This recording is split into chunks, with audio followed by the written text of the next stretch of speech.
Hi friend, good morning সবাইকে। সবাই কেমন আছো? আশা করি সবাই ভালো আছো, আমিও ভালো আছি। এসএস ফ্যামিলিতে সবাইকে ওয়েলকাম। দেখো, আজকে হলো সরস্বতী পুজো, তাই আমাদের বাড়িতে সরস্বতী পুজো হয়। তাই আমি চলে এসেছি ঘরে, ঠাকুর ঘরে পুজোর জোগাড় করতে। দেখো, আমি প্রথমে আলপনাটা দিয়ে নিলাম। আলপনা দিয়ে আমার কমপ্লিট হয়ে গেছে। কেমন হয়েছে আলপনাটা একটু বলো কমেন্টে। দেখো, আমি এবার ফলগুলো সব কেটে নিচ্ছি।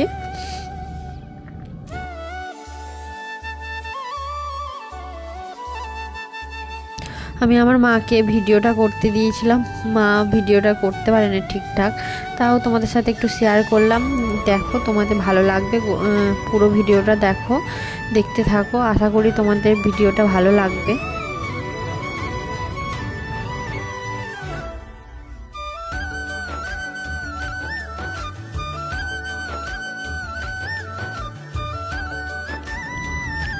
দেখো, আমার পুরোপুরি সব কমপ্লিট হয়ে গেছে, পুজোর জোগাড় কমপ্লিট হয়ে গেছে। যা যা দিতে হয় সব দেওয়া হয়ে গেছে, ফল কাটাও কমপ্লিট। দেখো, আমি এবার শাড়িটা পরে নিলাম। শাড়িটা তখন পরে যাইনি গো, চান টান করেই চলে গেছিলাম ঠাকুর ঘরে।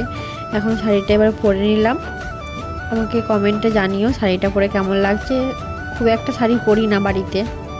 তারপরে আমি আর আমার মা চলে গেলাম পাশে, আমাদের ঘরের পাশে একটা ক্লাব আছে, ক্লাবে পুজো হচ্ছিল, ঠাকুর মানে পুষ্পাঞ্জলি দেওয়ার জন্য ওখানেই গেলাম। আমার বাড়িতে পুজো হতে অনেক দেরি আছে, তাই এখানেই চলে এলাম।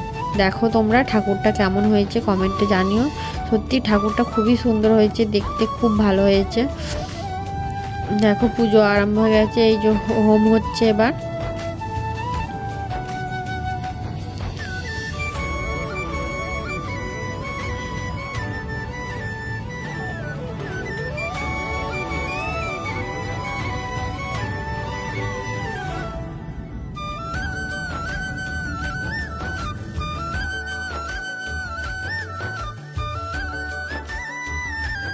দেখো বন্ধুরা, তারপরে আমরা বাড়ি চলে আসার পর ঘুম থেকে উঠে দেখি সন্ধ্যা হয়ে গেছে।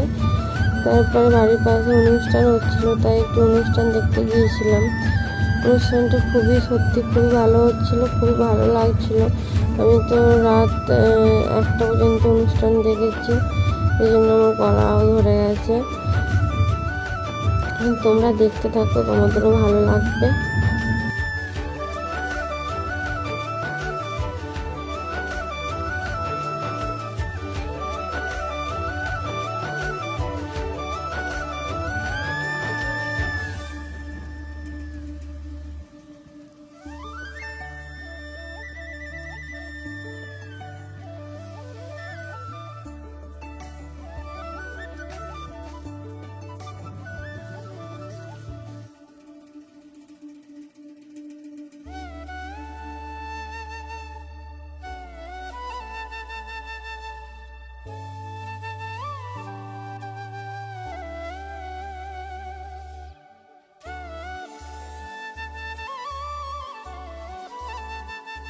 তাহলে চলো বন্ধুরা, আমি এই ভিডিওটা আর কন্টিনিউ করতে পারলাম না। তোমাদের যদি ভিডিও ভালো লেগে থাকে, লাইক কমেন্ট করে একটু শেয়ার করে একটু পাশে থেকে সবাই। আরও নতুন নতুন ভিডিও দেখার জন্য চ্যানেলটাকে সাবস্ক্রাইব করে দিও। আর সবাই ভালো থেকো, গুড নাইট।